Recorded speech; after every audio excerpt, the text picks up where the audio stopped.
kapuso hunk actor Royce Cabrera, pinirahan ang isang trans woman. Ang detalye sa ating video. Now na!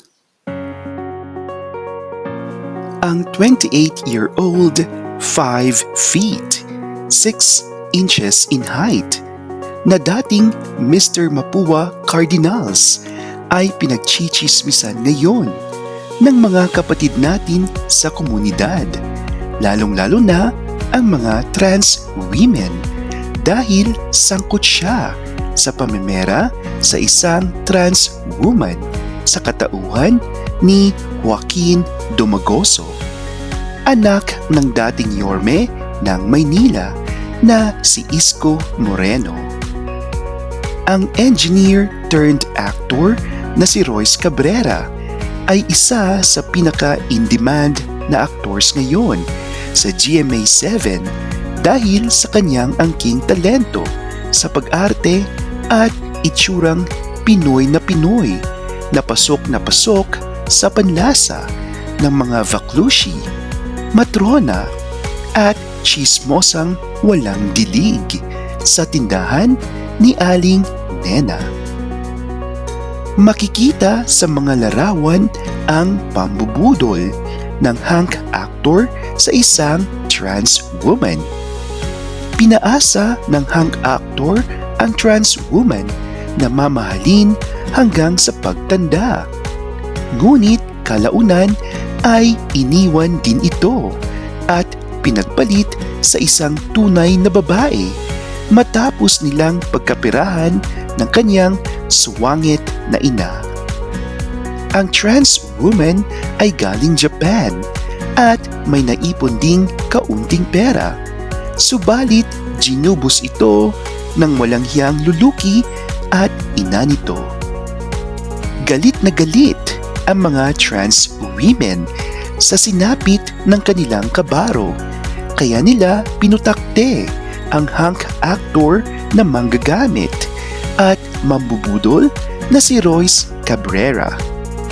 Sabi naman ni Royce, okay lang na jombagin siya ng mga trans women online at naiintindihan niya ang galit ng mga kapatid nating trannies.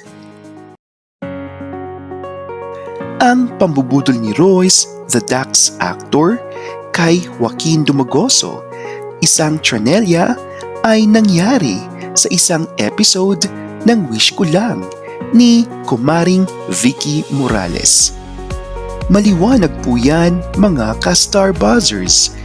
Sa isang episode ng Wish Ko Lang naganap ang pambubudol ni Royce sa Trinella at hindi sa totoong buhay.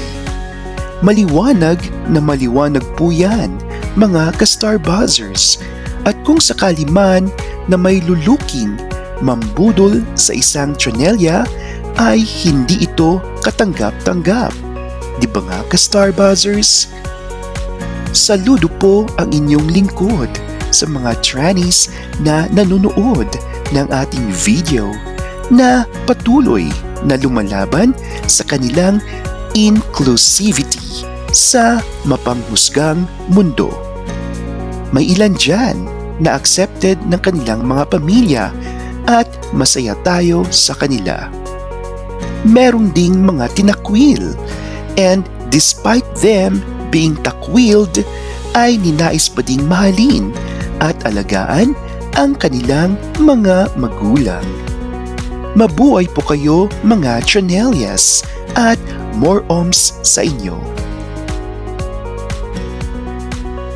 Ang Wish Ko Lang ni Kumaring Vicky Morales ay mapapanood sa GMA7, at kung may gusto kayong italambuhay sa telebisyon ay huwag mag-atubiling kontakin ang kanilang social media accounts.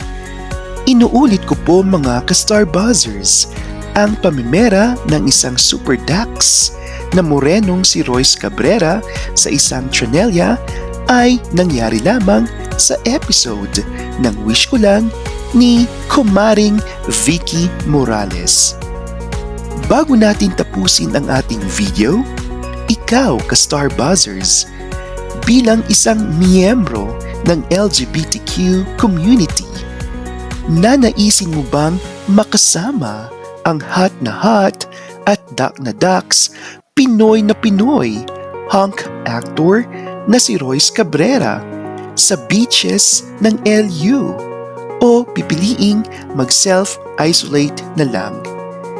I-comment mo na yan below and shout out sa mga viewers natin sa Mindanao, lalong-lalo na sa Davao City, Cagayan de Oro, at Zamboanga. Morhada sa inyong lahat dyan, and thanks for always watching. Have a good one!